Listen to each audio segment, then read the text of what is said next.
दोस्तों, मैं अखलाक मेहरबान और आप देख रहे हैं हमारा चैनल अनोखी खबर। मैं इस समय मौजूद हूँ उत्तर प्रदेश के ज़िला रामपुर की एक तहसील स्वार में। यहाँ पर एक भावी नेता, इस स्वार तहसील के हामिद गोल्डन के नाम से सभी लोग उनको जानते हैं। तो आज हम चर्चा करेंगे कुछ विषयों पर, जैसे ईवीएम का मुद्दा, गठबंधन का मुद्दा। तो हमारे बीच मौजूद हैं जनाब हामिद गोल्डन साहब। बहुत धन्यवाद हामिद जी, पहले तो अपने चैनल की तरफ से आपका बहुत बहुत शुक्रिया अदा करते हैं। तो हामिद साहब, मैं कुछ मुद्दों के लिए आपके पास आया हूँ। मैं ये जानना चाहता हूँ कि जो आने वाला ये इलेक्शन है 2024 में, लोकसभा इलेक्शन आ रहा है, आपको पता है चुनाव आ रहे हैं। तो मैं सबसे पहले ये जानना चाहता हूँ कि ये ईवीएम का जो मुद्दा चल रहा है, सुप्रीम कोर्ट में भी वकील लोग उठाए हुए हैं इस मुद्दे को। जी जी। तो उस सिलसिले में आपकी क्या राय है कि इलेक्शन ईवीएम से होना चाहिए या नहीं? अगर ईवीएम से होना क्या चाहिए, ईवीएम का मतलब तो सीधा यह है कि सत्ता में फिर बीजेपी रहेगी।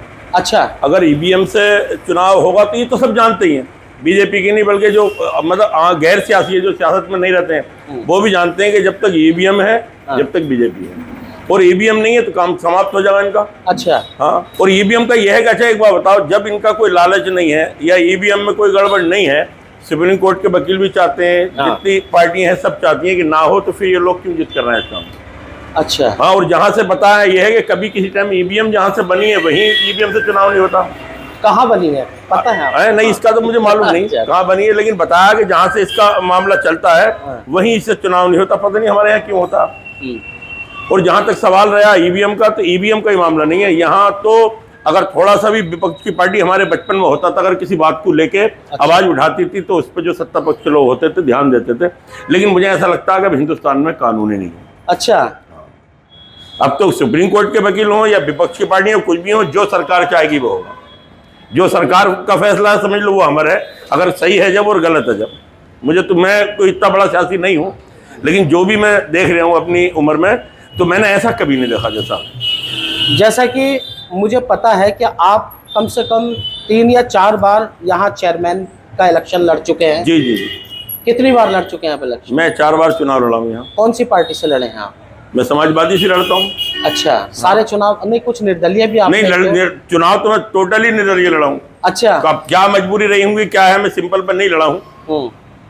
बिना सिंपल के भी, अब ये तो लोग जानते हैं, मैं नहीं कह सकता कि सिंपल पे मैं क्यों नहीं लड़ा हूँगा। और आप हमेशा दूसरे नंबर पे भी रहे हैं? हाँ, सेकंड नंबर पे मैं रहता हूँ यहाँ। और चुनाव देखा भी होगा शायद, आपको मालूम नहीं होगा, आप नहीं है उत्तर प्रदेश से। लेकिन करीब से हैं आप।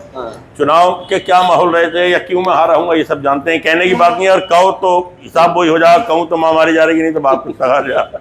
अच्छा। तो हाँ, तो हामिद जी, कुल मिला के जैसे कि आपने ईवीएम का खंडन किया है आपने ईवीएम का, मतलब आप पक्ष में नहीं है ईवीएम? नहीं, एक बार सरकार को ये चाहिए, बीजेपी के जो नेता हैं उन्हें ये चाहिए कि ईवीएम से ना कराएं चुनाव। अच्छा। और फिर वो बने तो वो कहने के तो हकदार हो जाएंगे कि देखो हमें जनता ही चाहती है, हमें जनता चाहती है। आपने ईवीएम पे आरोप लगाया था, अगर ईमानदार है वो लोग, तो देखो हमने बिना ईवीएम के कराया चुनाव, तब भी हम जीत गए। अब इसका मतलब कहीं ना कहीं कुछ ना कुछ तो है जो हट ही नहीं रहा इस बात। आप मानते हैं इस बात को, क्या ईवीएम से अगर चुनाव हो रहा है तो क्या कुछ गड़बड़ी है? अच्छा, एक बात बताओ, अगर गड़बड़ी नहीं है, आप भी साहब क्या सवाल कर रहे हैं? जी। अगर गड़बड़ी नहीं है तो ऐसा कहीं होता है कि आदमी जो कह रहा है वही हो रहा।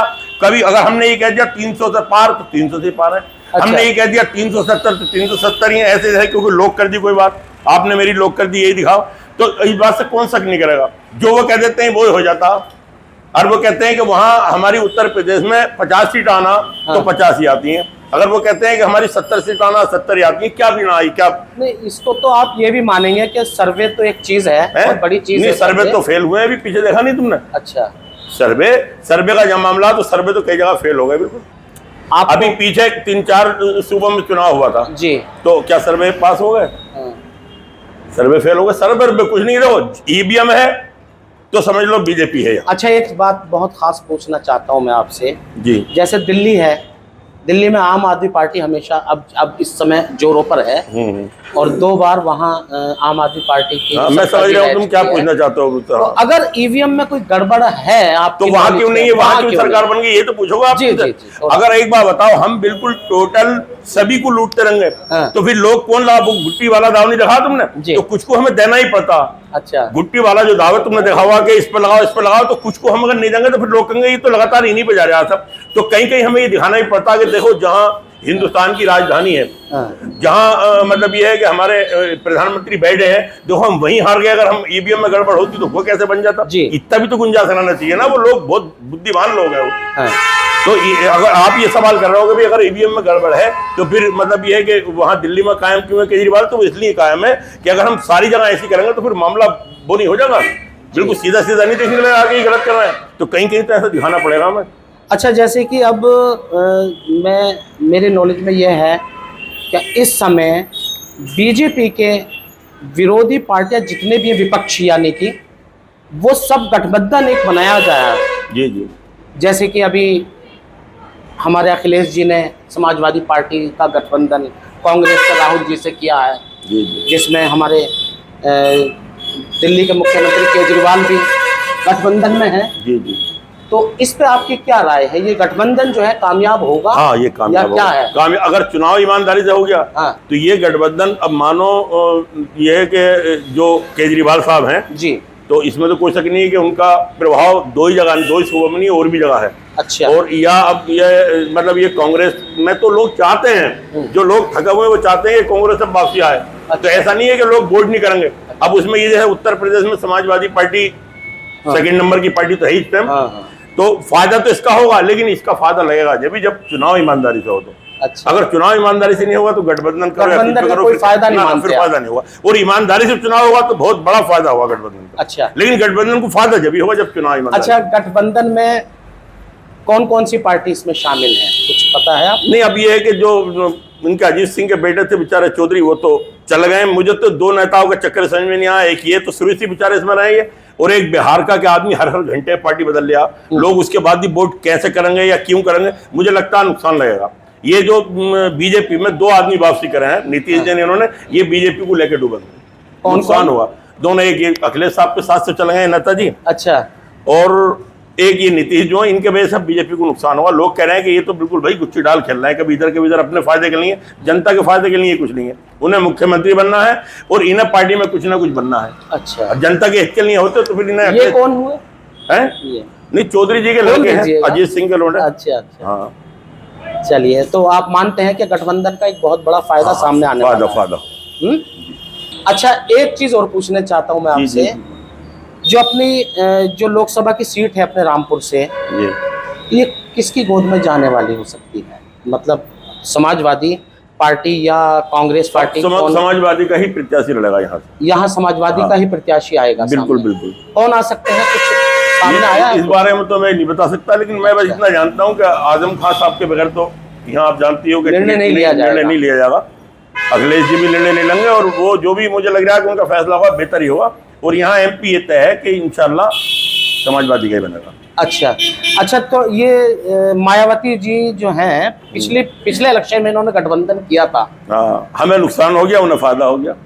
मानते हैं? बिल्कुल, हमें नुकसान हो गया। उनके वाले वोट मिलेगा समाजवादी के सीधे पड़ गए, नहीं तो वो 14 एमपीओ की पार्टी कहाँ, वो 13 एमपीओ की पार्टी कहाँ, हम रह गए 5 पे। हमारे वालों ने तो दे दिया उन्होंने कहीं दूसरी जगह दे दिया, उन्होंने दिया नहीं हमें। अच्छा, आपका गठबंधन ना आपका फायदा, इसलिए तो उनका जब हमें नुकसान होता। अब देख लेना, अभी ज्यादा दिनों की बात नहीं है। अच्छा। ये देखना कि उनके कितने मेंबर रह जाएंगे और हमारे कितने मेंबर आएंगे। तो ये मानते हैं आप यहाँ से समाजवादी? बिल्कुल पक्का, 100%। रामपुर सीट? बिल्कुल बिल्कुल। रामपुर से नहीं, बल्कि इस मंडल में ही। मतलब ये है कि बिजनौर तक यहाँ जो बनेगा सापा का ही बनेगा। फिर मैंने वही बात बता दी कि यहाँ तो अगर ईवीएम वाला मामला खत्म हो गया तो यहाँ तो सोचा भी नहीं होगा तुमने। वो एक बहुत खास बात पूछने वाला हूँ मैं आपसे। जी जी, पूछिए। सपोज कीजिएगा, मान लीजिएगा सपा का प्रत्याशी नहीं आया और कांग्रेस का प्रत्याशी आ जाता, जब गठबंधन है तो फिर आपकी क्या राय है? नहीं नहीं, कोई फर्क नहीं पड़ेगा। राय का हमारा जो है कोई दिखावे वाला गठबंधन थोड़ी है। हमारी पार्टी है समाजवादी पार्टी का जो वोट है वो तो, अब क्या हुआ मैंने अभी बताया, तुम्हें इसका जवाब तो मैं भी 1 मिनट पहले दे चुका। जी। हमने तुम्हें बताया नहीं बताया कि मायावती जी को सीधा वोट पड़ गया गठबंधन में, हमारा वाला समाजवादी सपा का पिछला, इसलिए तो बन गया। और हमारा उनका वाला हमें नहीं मिला, नहीं तो फिर 300 MP होते, 200 हमारे होते, 10-11 वो थे, तो उनका नहीं मिला। तो हमारी पार्टी को तो ये है कि कांग्रेस से लड़े, कांग्रेस का प्रत्याशी हो या सपा का हो, उतना ही वोट मिल रहा है। अच्छा, कम 1 वोट भी कम नहीं होना, कोई दिक्कत नहीं है। कांग्रेस से लड़े या सपा का लड़े, तय करेंगे तो नेताजी तय करेंगे या आजम खान तय करेंगे। जी दोस्तों, आपने हामिद गोल्डन जी के विचार जाने और बहुत खुले स्तर से इन्होंने अपने विचार दर्शकों तक रखे। मैं अखलाक मेहरबान, और उम्मीद करता हूँ आपको हमारी ये वीडियो ज़रूर पसंद आएगी। अगर आपको हमारी ये वीडियो पसंद आए तो हमारे चैनल अनोखी खबर को ज़रूर सब्सक्राइब करें, वीडियो को लाइक, कमेंट्स और शेयर करें। बहुत बहुत धन्यवाद हामिद जी, थैंक यू।